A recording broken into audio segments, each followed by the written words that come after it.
Queridos irmãos e amigos, desejo que a paz do Senhor Jesus esteja sobre cada vida e em cada coração.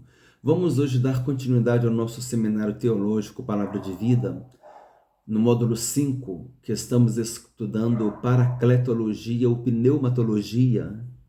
Paracletologia ou pneumatologia é a parte da teologia sistemática que estuda a doutrina do Espírito Santo. Na videoaula 11, que é a videoaula de hoje, nós vamos estudar sobre o significado da expressão os 7 Espíritos de Deus. A revisão da videoaula 10, como de costume, sempre fazemos uma revisão da última aula e a matéria está na descrição do vídeo.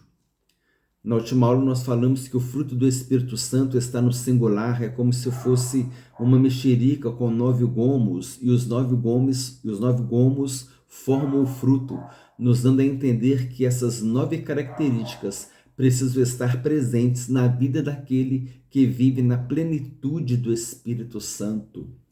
Nós reforçamos que é errado falar os frutos do Espírito, é o fruto do Espírito. Em algumas traduções aparecem dois termos fazendo referência ao mesmo gomo, né? Vamos assim dizer, do fruto.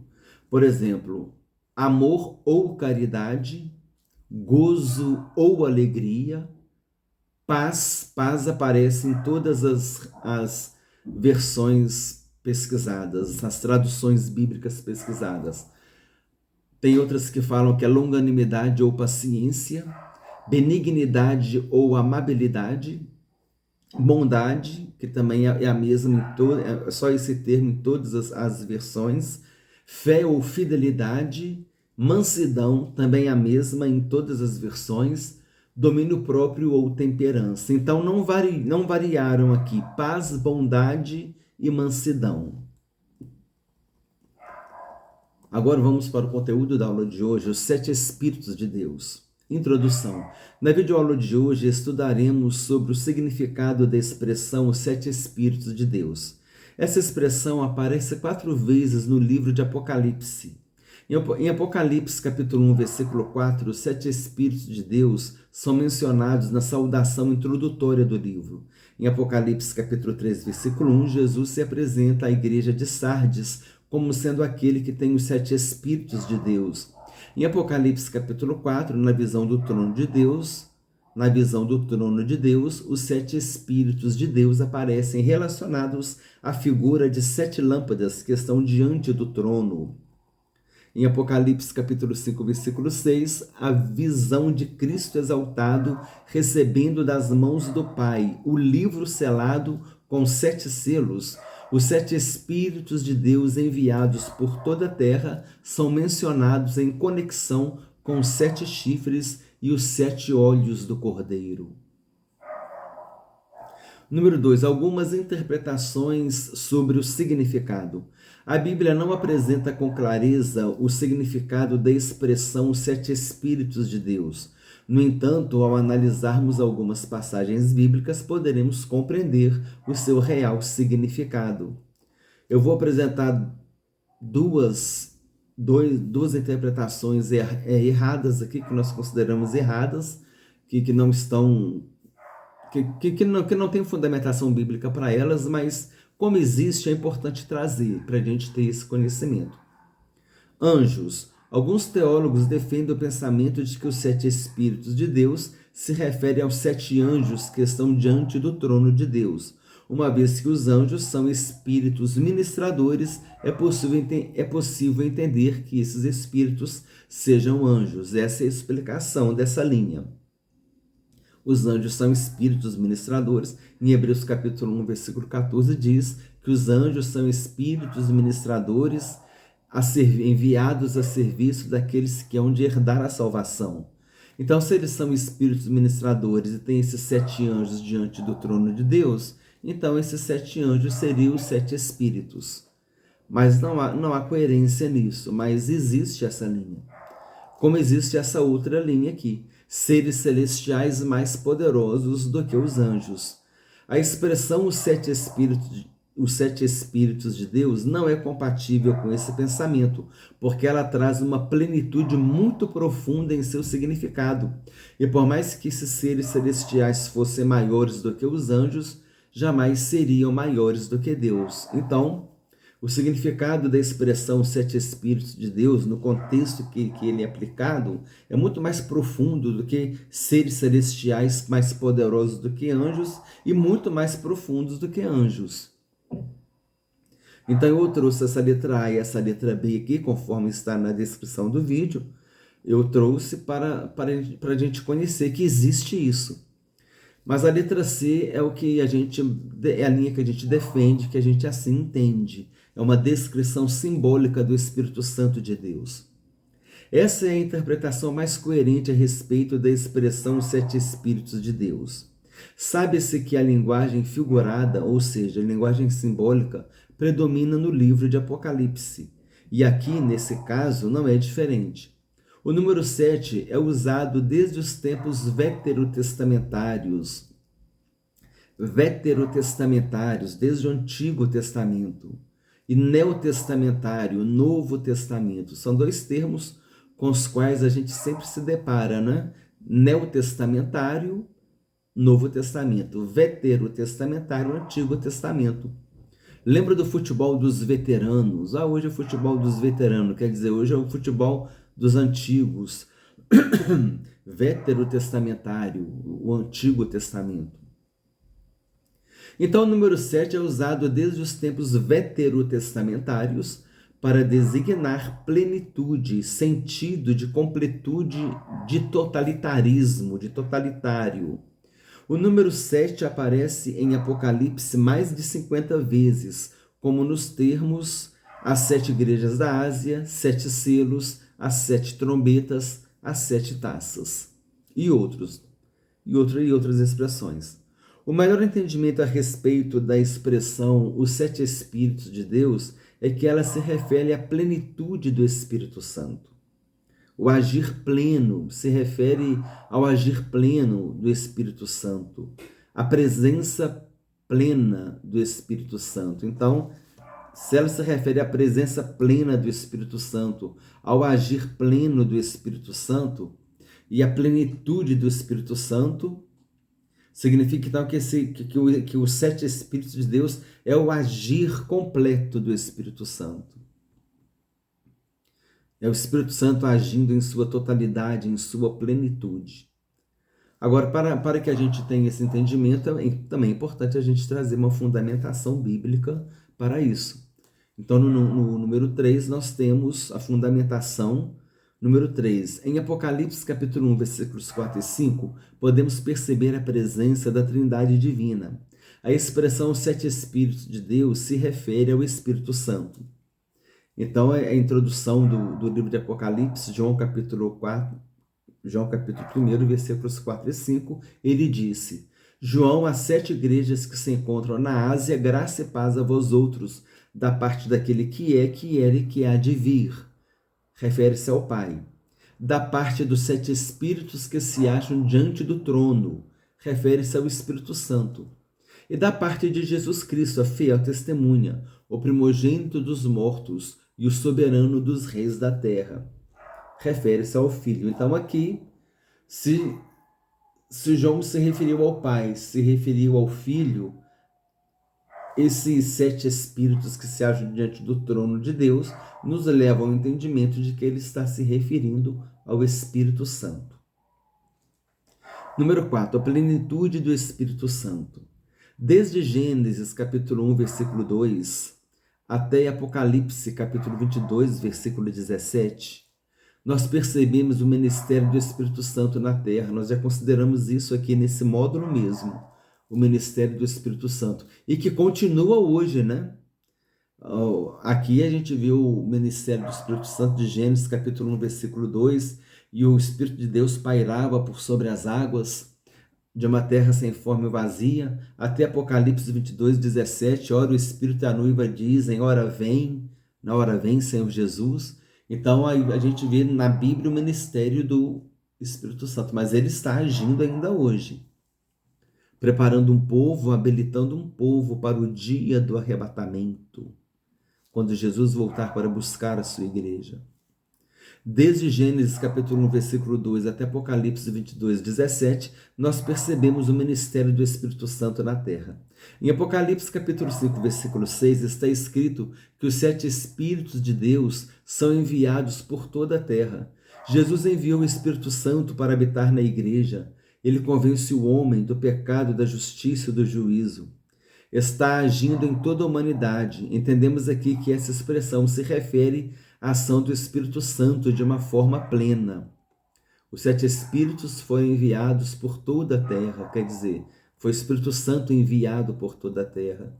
E já agia no Antigo Testamento, depois veio habitar na igreja e está atuando, convencendo o homem do pecado, da justiça e do juízo. Conduzindo os pecadores arrependidos à presença do Senhor Jesus Cristo. Amém? Versículo 6, as 7 características do Espírito Santo. Muito interessante.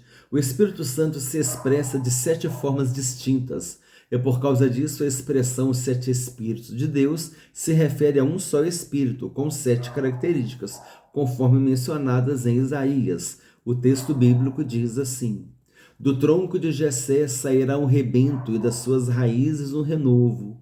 Repousará sobre ele o Espírito do Senhor, o Espírito de sabedoria e de entendimento, o Espírito de conselho e de fortaleza ou de poder.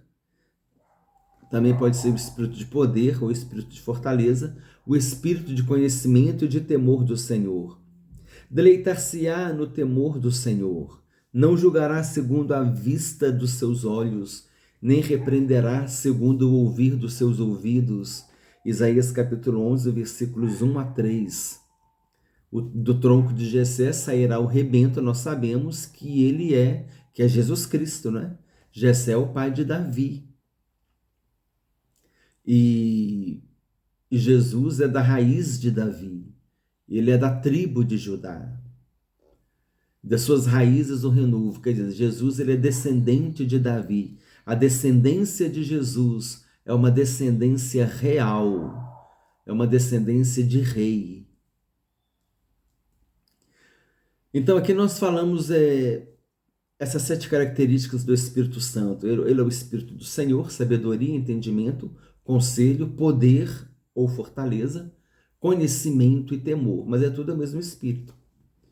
Aí eu tentei fazer aqui um exemplo, né? A gente relacionar com uma pessoa. João é simpático, João é agradável, João é inteligente, João é gentil, João é responsável, João é sincero, João é verdadeiro. Todas essas características pertencem a uma só pessoa, a João. O mesmo João que é verdadeiro, ele é agradável, ele é sincero, ele é responsável, ele é gentil. Então, assim fica fácil entender essa expressão 7 Espíritos de Deus, aplicando, né, a ideia de Isaías, dessas 7 características. E aqui nós vamos falar sobre cada uma delas um pouquinho só para registrar no estudo, e com certeza, se você acrescentaria coisas aqui, com certeza. Mas é apenas para a gente ilustrar o estudo. O Espírito do Senhor, mostrando que o Espírito Santo é o Espírito de Cristo, o nosso Senhor. Nós já estudamos sobre os nomes do Espírito Santo e um deles é o Espírito de Cristo. O Espírito de sabedoria nos capacita a discernir e aplicar bem o conhecimento divino em nossas vidas. Devemos buscar a sabedoria que vem de Deus por meio da oração e do estudo da palavra. A respeito da sabedoria, nós falamos, né? Nós já abordamos aqui os 3 termos, né? Inteligência, conhecimento e sabedoria. Nós já fizemos comentários sobre esse assunto aqui em outros vídeos.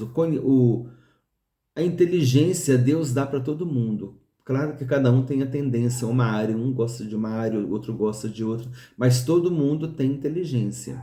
O conhecimento a gente adquire. É responsabilidade nossa estudar e adquirir o conhecimento. E a sabedoria, a gente tem que pedir a Deus. Por quê? Porque a sabedoria é usar bem o conhecimento que a gente adquiriu.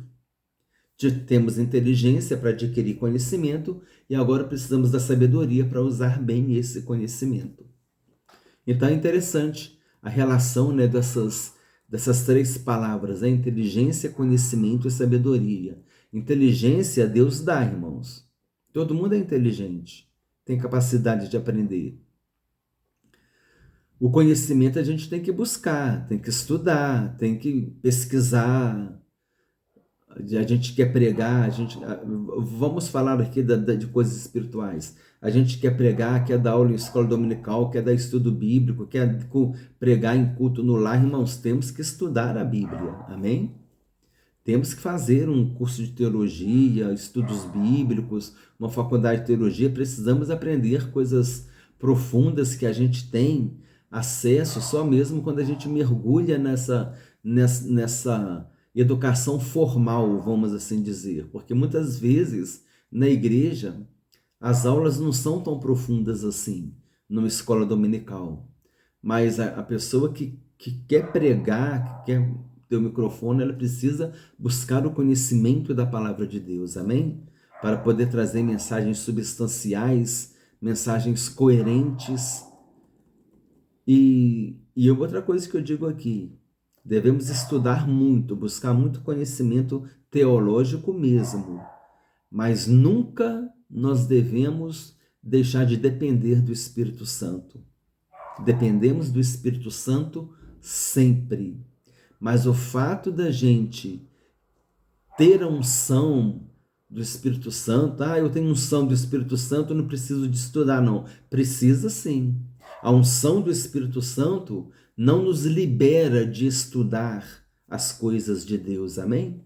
Em Provérbios diz, adquire o conhecimento. Precisamos adquirir o conhecimento, sim, das coisas de Deus. Jesus crescia na graça e no conhecimento. Nós devemos crescer na graça e no conhecimento. E como você vai crescer na graça? A graça é a unção de Deus, é o agir de Deus, é a parte espiritual de Deus agindo na tua vida. E o conhecimento é a parte que depende de nós, buscar do Senhor.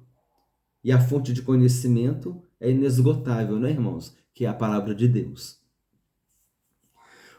O espírito de entendimento nos capacita a compreender e interpretar a vontade de Deus para as nossas vidas. Ainda que não consigamos entender a vontade de Deus, o espírito de entendimento nos conduz a confiar que tudo irá bem, porque Deus está no controle. A gente tem o espírito de entendimento, mas eu estou me lembrando aqui, a gente tem o espírito de entendimento, mas eu estou me lembrando aqui daquele versículo em Isaías, se eu não me engano, no capítulo 55, que diz que os caminhos do Senhor são mais altos que os nossos caminhos e os pensamentos do Senhor são mais altos do que os nossos pensamentos. Então chegou um momento que realmente a gente não consegue entender o agir de Deus. Nesse momento basta e é necessário confiar.